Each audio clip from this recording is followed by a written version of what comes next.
Good afternoon, everyone. I think we might still have some participants joining us, but why don't we start? Welcome to the first of our webinar series for Audubon Connecticut and Audubon New York. I'm Ana Paula Tavares, Executive Director of both Audubon New York and Connecticut, and I'm joined today by Corey Folsom O'Keefe, Director of Bird Conservation for Audubon Connecticut, and Jillian Leiner, Director of Conservation for Audubon New York. In this series, we'll be offering an inside look at the latest bird and bird habitat conservation science, research, and best practices. Upcoming topics include coastal resiliency, spring migration, native plants, bird-safe buildings. But please feel free to let us know if you are especially interested in some other topics you have not seen on our list of upcoming topics for our webinars. Please save the date in your calendars to join us on the third Wednesday of every month at 4 p.m. We have a number of participants still joining us as we start here. Thank you so much for your interest and for your participation. Because there are so many of you, please share your questions, thoughts, and ideas by typing them into the chat box. We have timing built for Q&A and conversation at the end of the presentation. And now on to our first topic, Audubon's newest climate report. As many of you know, on October 10th, the National Audubon Society reviewed the results of our new climate change study, Survival by Degrees. Climate change is the #1 threat to birds. Our new science shows that 2/3 of North American bird species, 389 out of 604 that were studied, are at risk of extinction from climate change. The good news is that our science also shows us that if we take action, and if we take action now, we can help improve the chances for 76% of these species at risk. This is our second climate report, which follows the one published in 2014. The outcome stands from the previous to this report. Climate change is the #1 threat to birds. However, the level of urgency has even increased. Here is some information on how this work was done. Over this past 5 years, our scientists have amassed 140 million bird records and observational data, and plug them into the newest climate models developed by more than 800 experts from over 80 countries. These experts comprise the United Nations International Panel on Climate Change. So our bird records were plugged into that newest model of the UN Panel on Climate Change. With these data and models, Audubon scientists mapped where each bird can live in the future under a changing climate. This work also included an expert review process. Each bird species was looked at by a minimum of 2 expert reviewers to ensure that each model was ecologically realistic and representative for each species' current and potential future range. One particular change truly brings the urgency of these results home, literally down to our neighborhoods and backyards. And I mean change between what was done in the last report and this report. So We have improved the resolution of our new climate models, which now are at a 1 square kilometer, whereas the 2014 climate report was at a 10 square kilometer scale. This is game changing. We now have the capacity through a really cool new tool to inform conservation on the hyper local level to help birds and people. And back. Thank you. Back, there you are. Thank you. And later on, Corey will demonstrate how you can use this tool, but not for a few more minutes. So if you could please move to the next slide. No doubt, we're facing unprecedented changes in patterns of temperature and precipitation, and also multiple global scale threats related to climate change. And we're seeing this on a daily basis. And right now, this is not into the future, right? Our report also looked at key climate change associated threats, such as sea level rise, Great Lakes level changes, human land use changes, such as cropland expansion and urbanization, extreme weather events such as heat waves, droughts, heavy rain, false springs, and fire risk. When we look at all these threats across the country, we can start to get a sense, a real good sense of which areas are going to be facing multiple threats in the future. With this knowledge, we can and did build out our on-the-ground work, and we'll continue on building this work to mitigate, adapt where it's needed most. So birds really not only bring beauty and joy to our lives, they're also important indicators of the health of an ecosystem. This is not just a bird issue. Science shows that the fate of birds and humans are deeply connected. If a landscape or an ecosystem is broken for birds, it is, or it will soon be broken for people as well. This report considered 3 future warming scenarios: 1.5, 2, and 3 degrees Celsius. What we must avoid at all costs is the warming at the 3 degrees Celsius. It's clear that climate change mitigation would make a huge difference in the intensity and number of threats birds and people will face across the US. Vulnerable birds may lose more than half of their current range. Their geographic area where they live, as they are forced to search for suitable habitat and climate conditions elsewhere. For example, in New York, more than half of bird species studied are climate vulnerable, in summer under the 3 degrees Celsius scenario. If we stabilize climate change, this drops to about 30%. That's a big difference. Similarly, in Connecticut, 44% of birds are considered vulnerable if climate change reaches an average of 3 degrees warmer. But this number is nearly halved if we can stabilize the warming to only 1.5 degrees.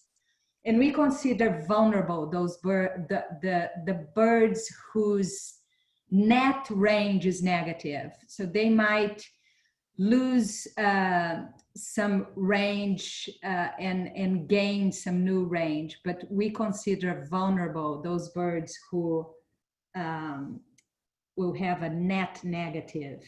They will lose more than they will gain. This is all new and important takeaway that has a strong policy relevance. The 1.5 degrees Celsius warming scenario is imminent. This is going to happen.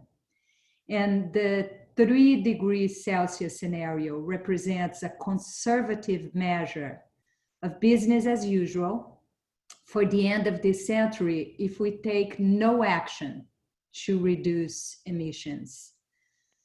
So the bottom line is that by 2050, we must break even in carbon emissions by reducing the amount of carbon we produce, clean energy playing a major role in our achievement of this goal. We also need to absorb the carbon that is produced through natural solutions like reforestation or with technology that removes carbon from the air. Using the wood thrush here as an example, we bring these numbers to life. In this chart, we can see how vulnerability translates to species level changes across North America. At an average of 1.5 degrees Celsius warming, much of the wood thrush's range is considered stable, and this species is considered at low vulnerability to climate change. However, at 3 degrees Celsius of warming, this species has dramatic loss and worsening conditions across much of its range and is considered highly vulnerable to climate change. The more range loss we see, the more difficult it will be for species to cope with climate change. Think of your favorite bird. It is deeply saddening to imagine a day when we might not be able to enjoy the magical encounters with scarlet tanagers, a personal favorite of mine. They're not easy to find. This makes it even more special when you get to see a male's gorgeous, bright red body and black wings and tail high in a forest canopy. I could say the same about the precious piping plovers camouflaged within the white sands of our beaches. Under the 3-degree scenario, scarlet tanagers will lose a tremendous amount of their southern range, meaning our state's forests will become a stronghold to protect those that survive. On the other hand, the piping plover might not be so lucky, and we may lose them completely on our coasts. We at Audubon are absolutely committed to do everything that we can to avoid that from happening. Along with this report, we developed and launched a really cool new tool that will allow you to see what might happen in your backyard. Corey, would you please show us the climate visualizer? I would be glad to. Thank you, Anna Paula.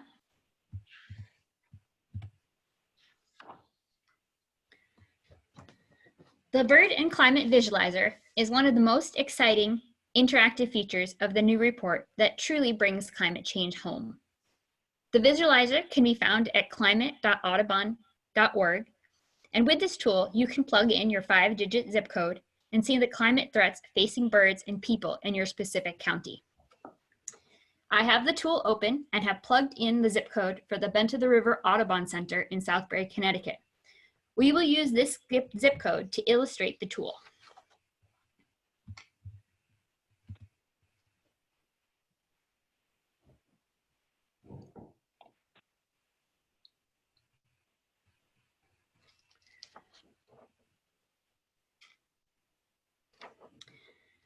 When you plug in your zip code, the birds you will see pictures of are species that occur in your county, in this case, New Haven County, during the breeding season.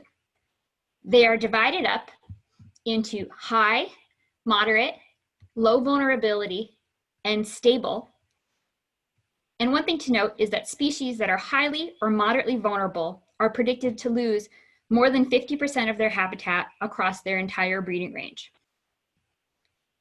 As you can see, you can choose one of the warming scenarios that Anna Paula spoke of, and you can also change the season, either summer or winter. If a bird that is found in your county is highly or moderately vulnerable, That doesn't mean that it will cease to be found in your county. In fact, your county might be a stronghold for that species, as Anna Paula suggested. To gain a better understanding of which species may move in and out of your county, you can click on a bird to see individual species maps. Let's use worm-eating warbler as an example.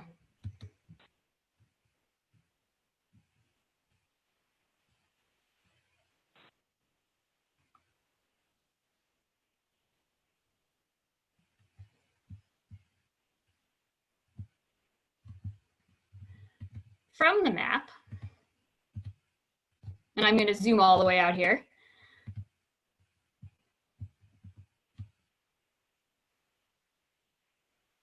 you can see that at 3 degrees Celsius, worm-eating warble will lose much of its habitat in southeastern United States, but it may gain habitat in both Connecticut and New York. If you scroll down further on the page, you can see the climate-related threats that worm-eating warbler will face across its range. For example, fire, spring heat waves, heavy rain, and urbanization.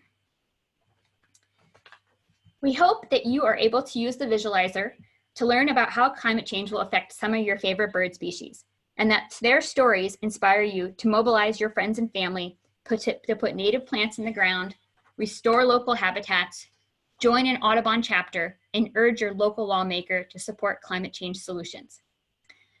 Now, I'd like to pass the mic to Jillian Liner, who will talk about some of the work that Audubon is doing to promote healthy, resilient forests that protect species like the worm-eating warbler.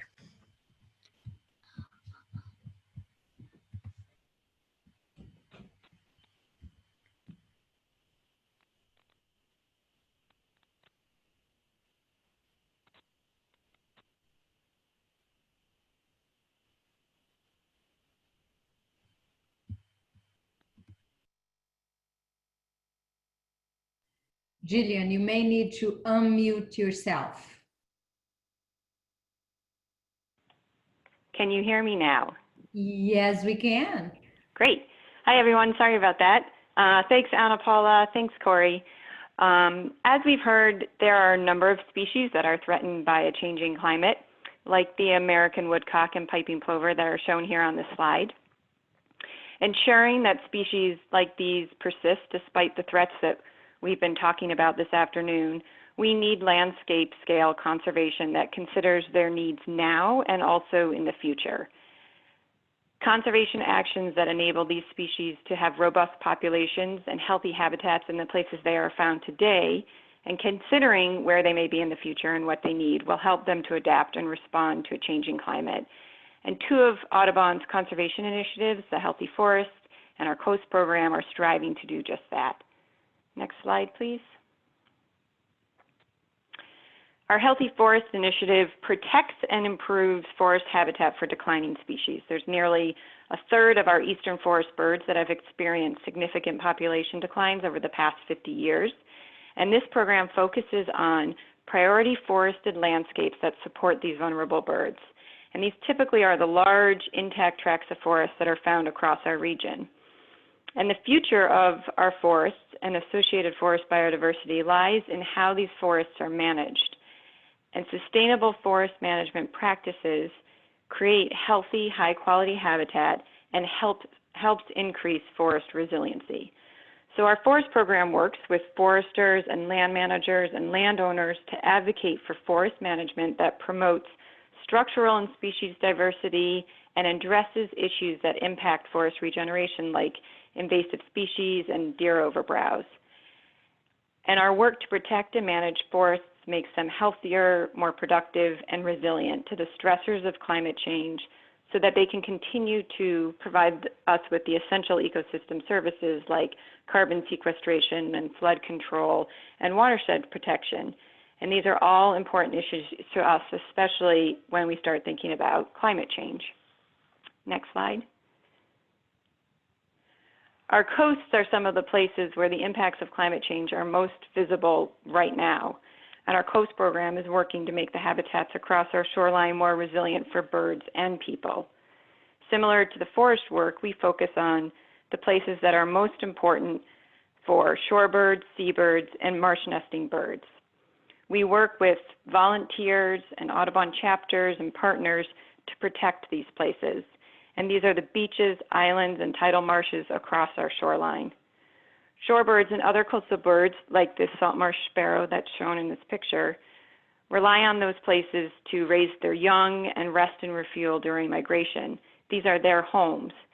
And these places are also serve as buffers for human communities by protecting against sea level rise and storms. We're diligently monitoring and protecting nesting coastal birds, and we're also actively restoring and enhancing these habitats, which is helping communities prepare for and feel less of an impact from extreme coastal events.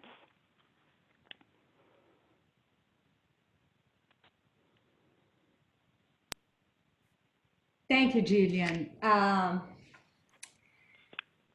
We don't want you all to feel discouraged.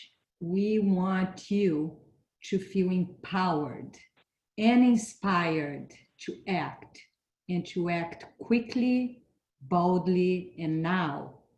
This is obviously a huge challenge requiring huge and transformational actions.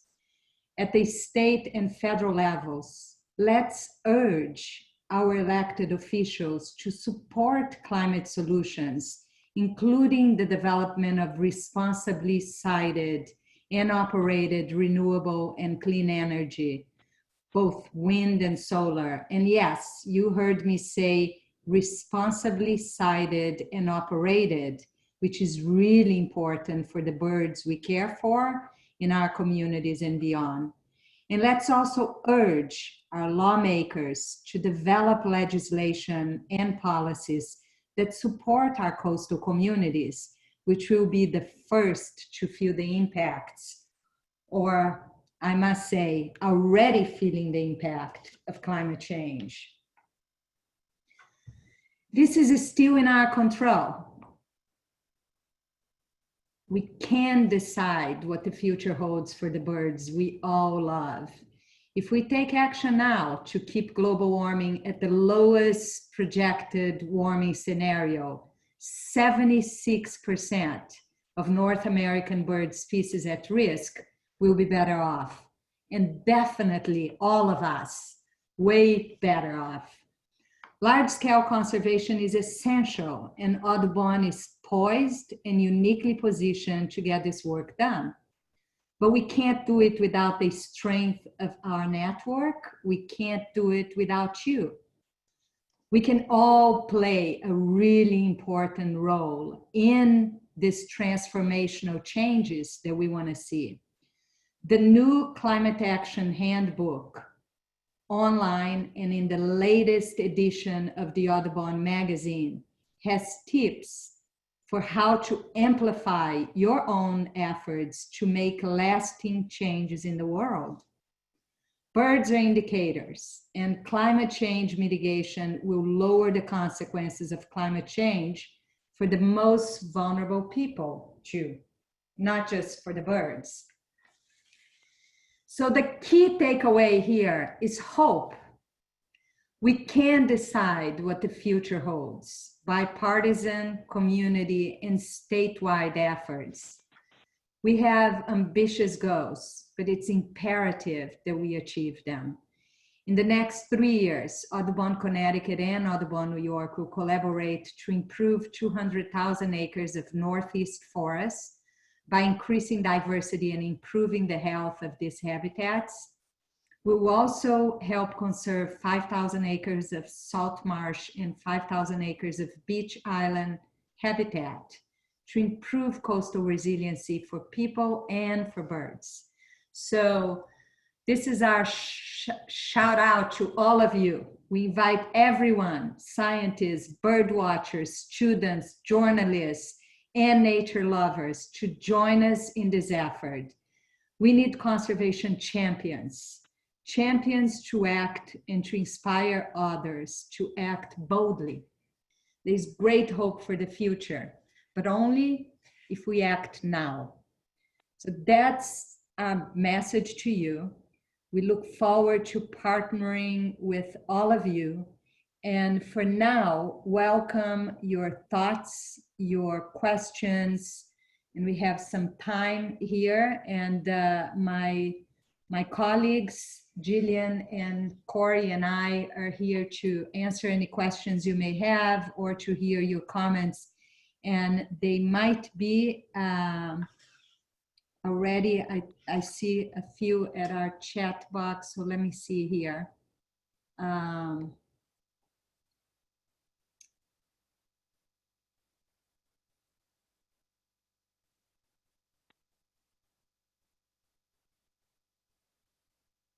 Let me see. I'm not seeing. Katie, do you see any questions, any comments coming in?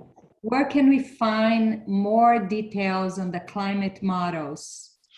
Where can you find more details on the climate models? Is there a peer-reviewed publication? The climate models came from the UN International Panel for Climate Change, and I would say that's where you would be able to get them. Anything else on that from Jillian and Corey?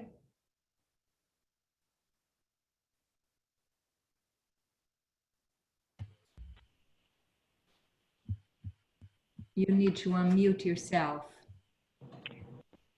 Anna Paula, we had a question earlier from somebody asking, what do you do if you live in an apartment and want to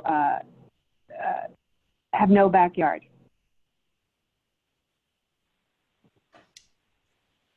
Thank you, Katie.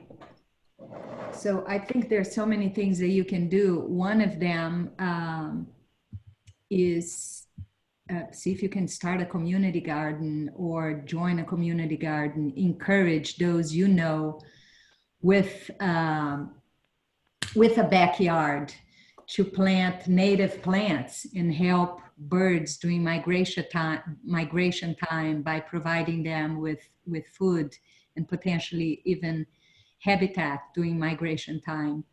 But also as advocates, anyone, regardless of where you live, you can add your voice to those of ours trying to get our elected officials at a local, state, and national level to support climate solutions.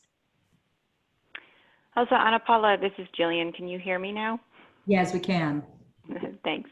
In terms of the question, I'm not sure if the question earlier had to do with the climate models that were used in the Audubon report or if it was about the Audubon report, their own analysis, but the methodology for the survival of degrees, the report that we've been talking about this afternoon, has been peer-reviewed and it's included in the North American Grasslands and Bird report that was published earlier this year. And there are additional papers that have been submitted and are under review. So I think our contact information might have been included on one of the slides, but we can include that and people are welcome to get in touch to learn more about it. Jillian, thank you, Jillian. And Jillian and Corey, I'm going to direct this question toward you. Oops, I missed. Oh, here it is. What are some of the specifics on addressing our 5,000 coastal acres? And it's not a specific whether the salt marsh or the beaches and islands. Would you please each talk a little bit of what we are planning to do in New York and Connecticut to protect coastal habitat and the specific sites that we have prioritized? Okay, I can start on that. Our conservation strategy for the Coast program is, I'd say, multifaceted. There are sites on the ground where we are working to actually protect habitat. So opportunities both to manage and ensure that habitats, even if they are protected already under state ownership, are actually managed in a way that is productive to the birds that are nesting there. We also help support any sort of increased acquisition of areas, especially in marsh migration corridors, which there's some mapping that is done that shows the likely spots where some of our priority habitats are going to migrate in the future. And we also work on a couple different policy initiatives that help ensure that there is, for example, adequate funding to help restore and enhance habitat and protect these target habitats, and are involved in the actual restoration and enhancement of salt marsh habitats.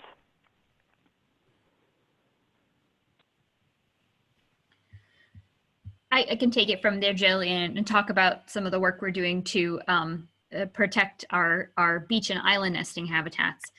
Both Audubon, Connecticut, and New York have very active beach nesting bird stewardship programs where we recruit hundreds of volunteers and employ field staff to be out on the beaches during the summer months, monitoring beach nesting birds, but also talking to the public about things that they can do to help beach nesting birds continue to be successful. We have habitats that we've identified as sort of our priority habitats, and in those places we're also starting to explore what we can do to make those habitats more resilient in the face of sea level rise and climate change.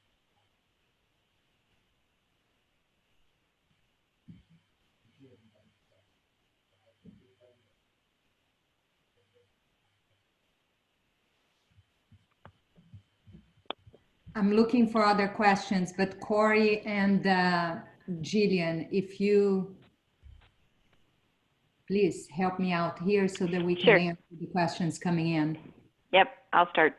I know that there was asked of which sites we focus on. We have done, working with our National Science Office, we've done an analysis of priority habitats and bird data, places where these birds that we're most concerned about are found. And there is, we do have a map showing the areas that are the most important now and will be in the future. I won't list all the sites that are a focus, but there's a number of them in New York and Connecticut. And I'll just add that for some of these species, any sites where they're found are important. The most highly at-risk species, their populations are so low that any site where they're found is very important. I also see a question about native plants, finding out more about where, what native plants or where to find information on native plants. And Audubon does have a native plants program, and some kind of similar to what the tool that Corey just showed today. You can enter your location and get a list of native plants that are found or would be suitable in your area. And some of our centers, our Audubon centers and our Audubon chapters, are very active in plantings for birds and native gardens. And you can, on the Audubon website, find a chapter or a center near you. Thank you, Jillian. There is a question on whether there is active legislation going on that we should support, and also a related question from Guy Jacob on what plans do we have to encourage the funding of the New York State Climate Leadership and Protection Act. So Audubon, we were very involved, and this is on New York State. We were very involved. We were one of the 5 environmental NGOs really working to in support of the Climate Leadership and Protection Action. And for those asking if there was something going on, this was a major win at a national level that New York State came up with a commitment. So this needs to be implemented, but the commitment is to get to clean energy, 85%. They will so full 100% clean energy, leading to 85% reduction of carbon emissions, with an additional offsetting of the 15% of the emissions, all by 2050. So that's tremendous. Now, for us, it's a major priority to ensure and support the implementation of that. So how are we going to do that? By paying attention, by being part of, trying to be part of committees and really following what happens there in terms of promises and pushing legislators to get to the implementation of this great act. Really mobilizing our network of chapters, centers, members, and all of us together paying attention to make sure that the Climate Leadership and Protection Act is implemented. On the Connecticut side, similar is really, we are part of the discussions and the team supporting a similar act being passed in New York, in Connecticut, and have been being asked to send comments in the Commitment for Clean Energy and other related acts, and will continue to be actively involved in sharing what we know with all of you and engaging our network and supporting and pushing for climate solutions at all levels, again, local, state, and federal levels. Looking around for more questions. Oh, you wanted to hear more about local scenario and specifically what you can do to attract and keep birds coming to you in your zip code. So I hope that that you're going to go to the climate visualizer, and I think that that's the best that we can offer to you, is the ability to actually type in your zip code, and by doing so you'll be able to not only find out what we predict to happen at the 1.5, 2, and 3 degrees, but also what you can do locally to support the best scenario happening, which is the 1.5 degrees warming. And we can, send us a note, send more information. We think that what you were looking for, you'll be able to get through the visualizer, but let's keep engaged and let us know what else you would like to know, and we would very much like to provide you with the information you're looking for. Corey, Jillian, could you please find another question for us to answer as I navigate and look for some more as well? Well, I know one person earlier on had indicated they lived near Concoposet State Forest, and they were wondering what they could do to sort of get more involved. And just across the river in the Lime Forest Block Important Bird Area, we have a very active program going. And this spring, we'll be looking to train volunteers to help us do forest bird habitat assessments in that area. It would be a great opportunity for someone to come learn about the different ways that woodlands can be managed to improve habitat for birds and also make them more resilient in the face of climate change. And David, Travis, yes, we are recording this webinar and you will be able to share with others. By all means, thank you for your interest and those of your kids to share them with others. And we will send you, I think it's through an email. We'll send you all an email with the link. Is that how we're sharing the Katie or someone, please help me on answering.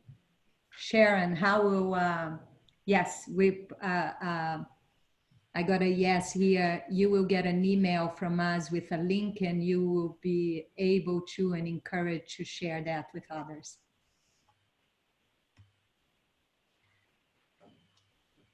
Another participant asked about invasive species and whether they're here to stay and are part of the bird landscape.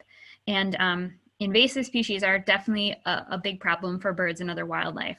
Invasive species are plants that aren't native to this region of the United States. A lot of the times they're from Europe or Asia or other parts of the world. And the problem with invasive plants is they tend to outcompete native plants because they have no natural predators. Our native plants have a whole host of insects that are associated with them that are actually great food for birds. But our invasive plants don't typically have as many insects associated with them, so they can tend to sort of spread out and sort of take over an area. I think invasive species are probably with us for the long run, but we can manage them. We can try to keep their populations from getting out of control. My advice on them is if you have an area that's free of invasives, do your best to keep it that way. And if you have a property where there's invasives in some areas and not in others, kind of have a fighting line where you can sort of be pushing back the invasives out of the areas that are sort of the clearer areas. And thank you, Corey. And Catherine, yes, I think the best way for you to find out the specifics at the Adirondack and St. Lawrence Valley is by typing your zip code into the visualizer and getting all of the specifics. So we encourage you to do that.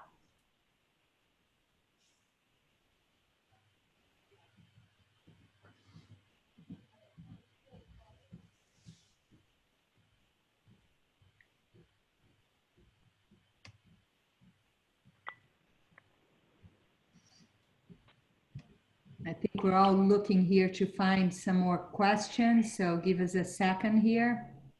There's a question about deer densities, and deer densities do affect forest regeneration, health, and bird habitat, and it is a priority issue for us at Audubon.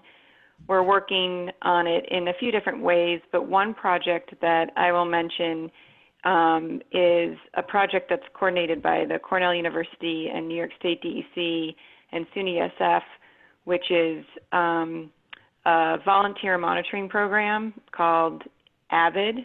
It's Assess Vegetation for Impacts from Deer.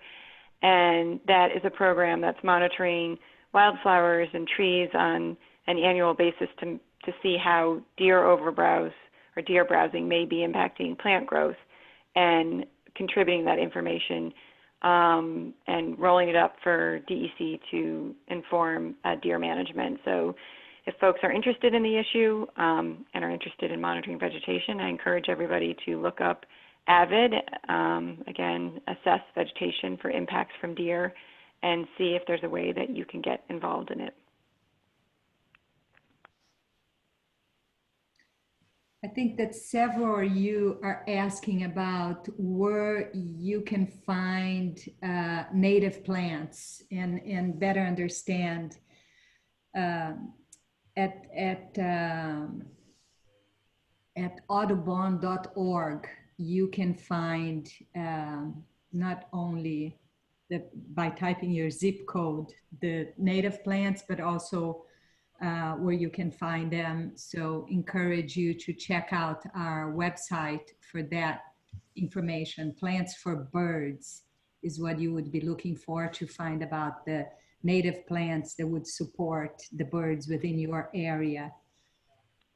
And also, we encourage you all, if you have an opportunity to advocate both at the local, state, and federal level for native plants. So this is something that it's very important to us, and you'll be hearing from us periodically on what we might be encouraging you to do.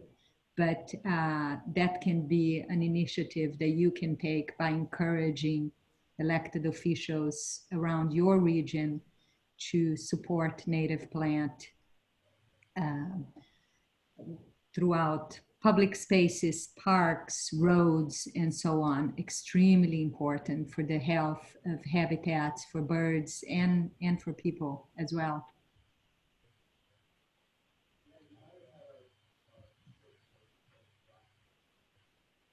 All right, thank you. Thank you all so much for your interest, for your participation, for your questions.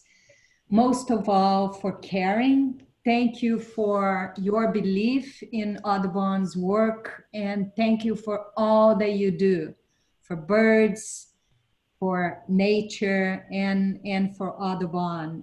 We look forward to seeing you in a month from today, the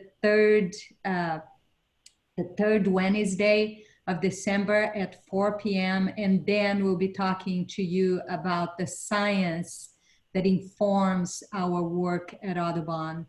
And look forward to hearing from you any feedback on the series, any suggestions for topics. And again, look forward to accomplishing a lot with you. Together, we really can. This is the time. Let's think big.